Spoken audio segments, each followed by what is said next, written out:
Well, a lot can sure happen in a month, can't it? First, Prime Minister Justin Trudeau announced his exit, and days later, the race to replace him as Liberal leader kicked off. And now, U.S. President Donald Trump has brought North America to the brink of a trade war. And all of that may have the Conservative Party rethinking its campaign strategy. Christian Noël is with Radio-Canada, and he joins me now. Christian, good to see you, sir. Thanks for being here. Thank you. When we highlighted that we were going to talk about the reporting you had today about the Conservatives rethinking things, they reached out to say, this is an inaccurate story, the very premise is wrong. What is your sense of what is happening inside the Conservative tent here? Well, there are people inside the Conservative Party that are realizing, like you said, that the political landscape is changing. And the ballot box questions that they were trying to frame, which is axe the tax, have a carbon tax election, might not be quite the same right now with what's happening down south, what's happening with the tariffs. And there are people inside the Conservative parties that are thinking that they need to change a little bit the way they're presenting the message and drift a little bit away from the axe the tax or the carbon tax because they're afraid it's not going to resonate as much with the public. But there are some people inside the Conservative Party that says we're way too much invested into that message. Second, it's working. It helps us make the affordability crisis message and point in a concise format, and it helps us to take the what they like to call the carbon tax Carney, the carbon tax Christia, and link it to Justin Trudeau's legacy in just one sentence, and it works well for them, and they want to keep that. But it's hard to deny that the Canadian mood has changed, and it's becoming harder for the Conservative Party, or some MPs and some other strategists thinks, that it's harder to say that Canada is broken when there's that upswell of patriotism facing Donald Trump, and they're afraid that if they go too far on that line, it might hurt them a little bit in the polls, although they're still high in the polls, and they still think that they are going to win, but they still think that if they want to maximize their win, maybe they need to adjust a little bit the message. Right. You look at the polling, and look, there is volatility, especially in Ontario and Atlantic Canada. I'm not sure where that's going to land in these turbulent times. It's not a wholesale abandonment of what they've been doing. It's more of a recalibration, it seems. And you say they're doing like internal surveys. I mean, they're doing polling on this to see where the Canadian voters are on it? They're trying to understand where the mood is at, how to change the message. They're doing some polling to understand a little bit better how to face their new opponent as well. They're completely convinced, all the Conservatives I've spoken with are convinced that Mark Carney is going to be the next leader of the Liberal Party. I think the 400,000 Liberal sympathizers that I've signed are going to be the one who are going to decide that. But they're preparing to fight Mark Carney. And they say it's going to be hard for Mark Carney to show that he's the man of the people, because he's a banker. And Pierre Poilivre has been on the floor of all the different plants in Canada, and he's connecting well with the workers, and they're going to try to work hard on that actual contrast that they're trying to establish. But at the same time, it might be harder for them to motivate the base, because Justin Trudeau was really creating an epidemic allergic reaction in the public. Mark Carney, not so much, especially because he's not as well known as Justin Trudeau. So they're looking at a way to define Mark Carney before he does that himself. But they don't have a lot of time because the Liberal leadership is going to be ending on March 9th. Parliament comes back on March 24th, and we don't know how quickly after that we're going to have an election, even if before that. Right, and that's why the carbon tax Carney thing, they're kind of sticking to that. So as I mentioned off the top, there was some pushback immediately to your reporting, and you've gotten a response from the official opposition office from the Conservative staff. Yeah. What are they saying about your reporting? A few minutes ago, they sent me a message telling me that Mark Carney, according to them, will introduce a shadow carbon tax. And they said, in the upcoming carbon tax election, Canadians will have the chance to decide between Pierre Poilivre, Conservatives who will axe the tax for everyone, or just like Justin Trudeau Liberals who will impose an even bigger carbon tax under a new name. So it suggests to us that they're sending us a message that they're not backing away completely anyway from the carbon tax message, that's for sure. Okay, Christian Noël, always appreciate it. It's Christian Noël with Radio-Canada. The Conservative Party entered the year 2025 with a clear campaign strategy. Well, exit Justin Trudeau. Enter Donald Trump, and you have a whole new political landscape to contend with. Sources tell Radio-Canada Conservatives are conducting internal surveys to find the best way for their leader Pierre Poilivre to adapt, or whether he should adapt. The power panel's with me on this: Kate Harrison, Françoise Boivin, Michel Cadario, and Emily Nicolas. Françoise, I'm going to come to you first as promised. The reporting from my colleague Christian Noël, who's going to be on a little bit later in the show, quotes Conservatives saying things like the carbon tax is no longer the ballot box question, but we've invested so much money fine-tuning that message, it's hard to abandon it completely. And they say things like carbon tax Kearney to link Mark Carney to Justin Trudeau and the whole legacy there to sort of keep that alive front and center. What are your thoughts on that shifting reality? Do you think that reflects what's going on out there? I do think so. I mean, and I kind of feel for Pierre Poilivre, in a sense, who had learned so well his lesson. He'd get up in the House, he'd go to a podium, always had his axe the tax, fix the budget, build the home, stop the crime, ad nauseam, to a point that I know it by heart. But it's now a new time completely. So he has to adapt. And that's one of the qualities that Canadians want to see from their leaders, from their maybe prime minister. And so far, what I'm seeing, and I'm not in the inner circle, is somebody who's not at ease with changing on a dime that fast. So, and you know, when you're going to face an unpredictable president for the next 4 years, you better be pretty good at acting on unpredictability and try to predict what is unpredictable, to be ready so that your country, you're not always running after something. So it's as if now, as much prepared he looked like, and on top of everything, and he was making often the prime minister look a bit lagging behind, is kind of the reverse. You'll say, well, he's not in power, the House is not sitting, but there's other ways, and they've got tons of money to make it. It took them a while to see Canada first, Canada d'abord. So I do think that he needs to have a team around him that prepares him to act a bit faster with the events that are going to come at a pretty high speed. So Kate, you know, when we promoted that we would be having this conversation, Mr. Poilivre's team reached out to refer to the Radcan story as making erroneous claims based on uninformed sources and insisted the premise is wrong. They asked for specifics. That's what they said. You know, I don't know beyond that. The best way to understand it, I suppose, is if they would come on the show. But in the absence of that, I'm wondering what you think of this. Do you think this is something that's happening inside the Conservative Party, that they are looking at a recalibration of what's been a very clear attack for the past year?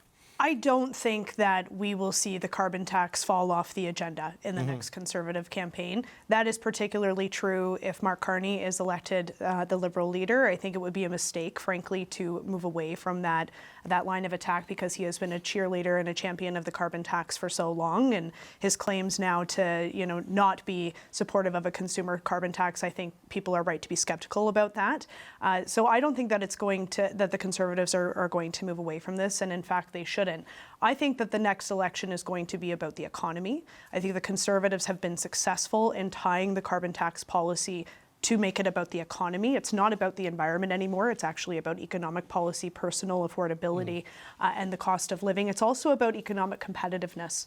And so when we are having this conversation about how to put Canada first, how to make sure Canada is less at the whims of an unpredictable White House, we need to be looking at the policies here that frustrate potential investors, companies, et cetera. And the carbon tax is one of those policies. So I see this very much, I would not observe this as a pivot. If you want to talk about a pivot, we're talking about Chrystia Freeland and Mark Carney moving away from the carbon tax entirely, moving away from the capital gains tax entirely. That's a breakdance. That's not a pivot. So I chuckled a bit, frankly, at the framing, because the slogan of the Conservative campaign is "Bring it home." How on earth is anything that we've been talking about in the last 3-4 weeks at all contrary to that message? It's powerful paychecks. It's supporting domestic manufacturing. It's making sure we have our economic house in order. It's making sure we have a secure border.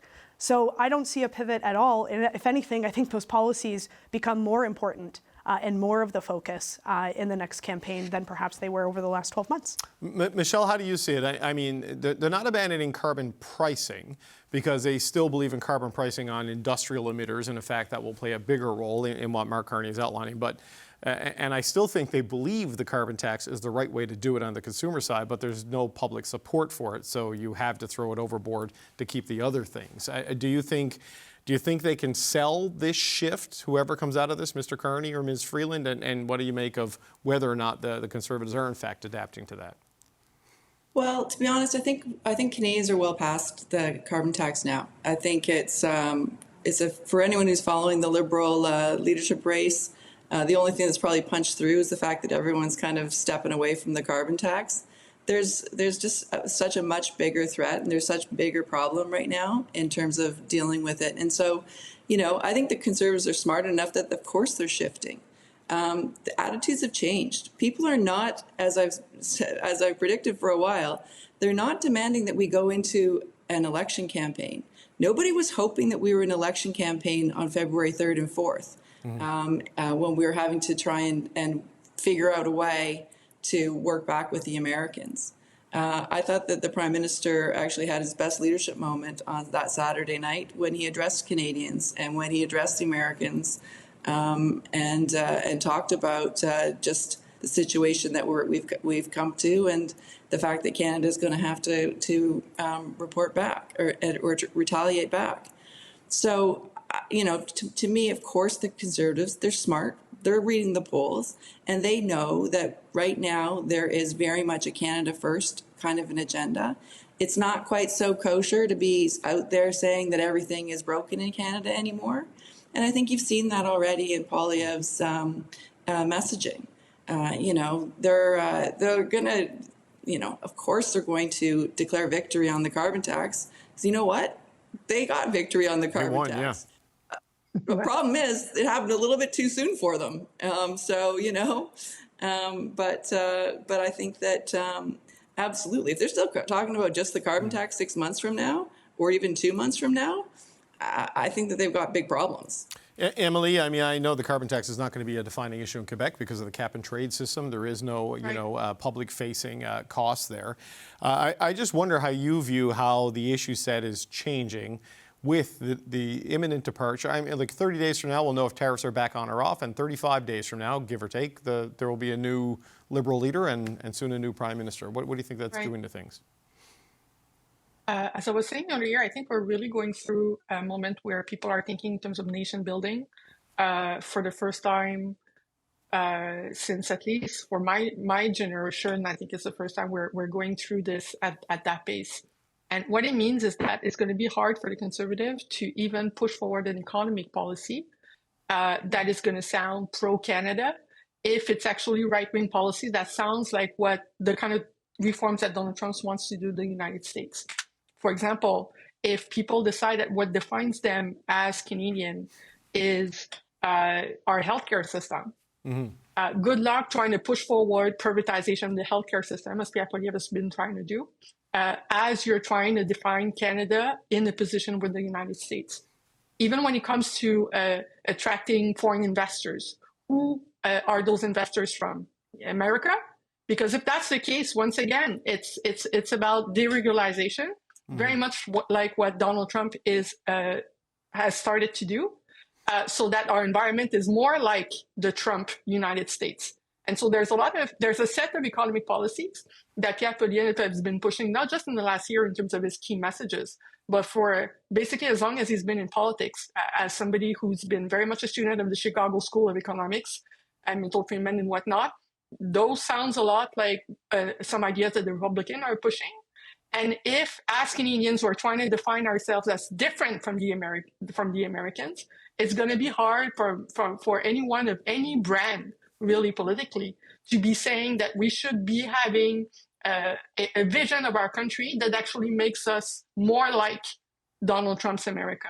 And so that's, I think, the existential question that Pierre Poilivre has when it comes to Canada nationalism being about we are more compassionate.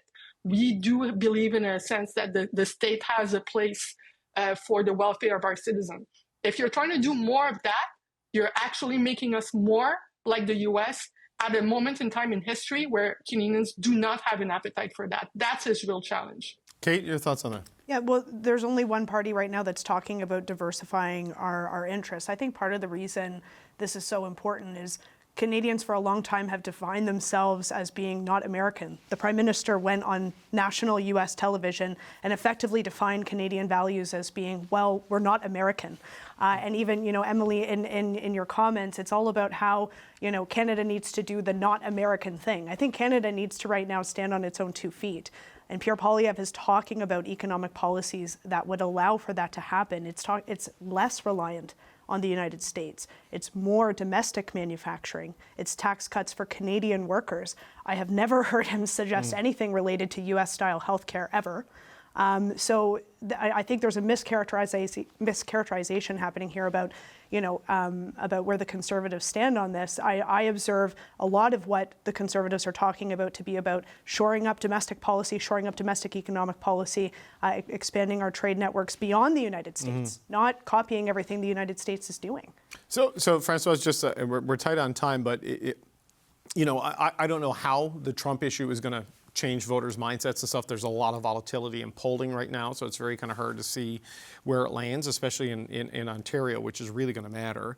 But the threat to the economic health of the country also slides a lot of those affordability issues that Conservatives have been talking about beyond the carbon tax right to the front and center challenges, that Canadians are going to be thinking about, right? So, there's a challenge there, but also maybe it highlights what they've been focused on too. I mean, your quick thoughts on that?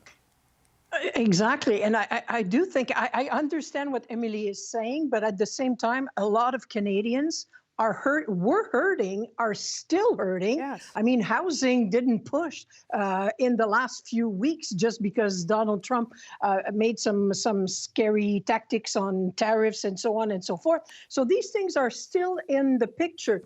It's on how the Conservatives are going to be able to bring those aspects in the new geopolitics of Donald Trump being added to the equation and who could hurt us even more than the past 10 years, the COVID, the this and the that. So which political party will be able to appease Canadians and come up with a plan that is past just easy politics and gives a sense of relief to Canadians, because we are scared on many fronts right now, and we don't hear anybody calming down the scares that are coming from inside and from outside. So, Michelle, quick last word to you. I wonder, so the issues that the Conservatives have highlighted beyond carbon tax become maybe more prominent in a Donald Trump America scenario.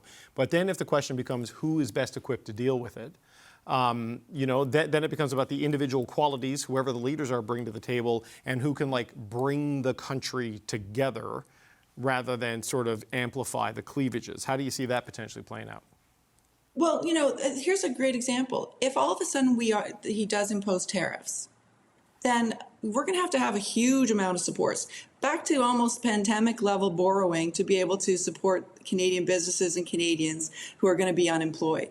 So there goes Pierre Poilivre's whole plan to balance the budget, right? It's a totally different dynamic. It's a totally different paradigm. And, has he adjusted or has he not? That's not when you have that much uncertainty, that's not when you want programs to be stripped away. That's not when you want to lose daycare. So, that's why it's fascinating, because things are very fluid. And I think that everything is being rewritten. And like him or not, Trump is going to be a dynamic in our political universe for the next 1,445 days. And but who's counting? Just accept it. Okay, we're out of time, but we do have 1,445 more days to talk about this. Less than that until the next election. I want to thank the Power Panel for being here. Emily Nicolau, Francois Boivin, Michelle Cadario, and Kate Harrison.